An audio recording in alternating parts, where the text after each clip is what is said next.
Greetings, Elmbrook. This is Duane Dietze coming to you from Tokyo, Japan. The last video greeting was a year ago and we're still living under COVID. Japan has been through successive waves of the virus and is in a lull right now. Missionaries with new visas are finally being allowed to enter Japan again. But in addition to COVID, the world has now been plunged into crisis with the invasion of Ukraine by Russia. Ongoing talks have broken off between Russia and Japan over the 4 northern islands occupied by Russia at the end of World War II. North Korea continues to fire test missiles that drop into the sea between the Korean Peninsula and Japan. Unresolved issues of the past continue to plague our world.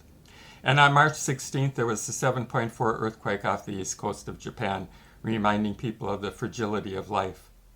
Many people, including many Japanese, go on with their daily lives unaware of their need for a savior and indifferent to spiritual things.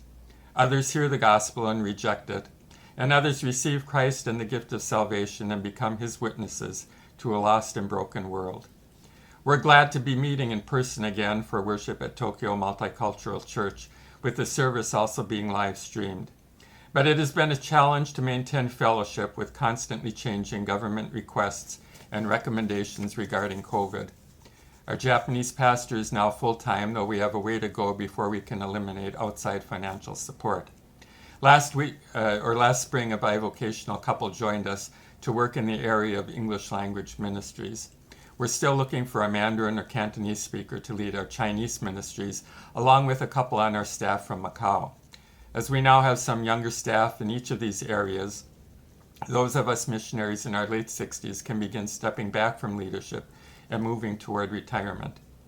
In fact, I am in the process now of doing that. I plan to return to Milwaukee in late July, visit supporters one more time, and retire from EFCA Reach Global at the end of 2022, bringing 35 years in Japan to a close.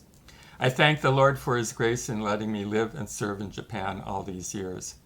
So my one main prayer request is preparations for completing my service in Japan in July, then transitioning back to life in the U.S., and retirement from EFCA Reach Global at the end of this year.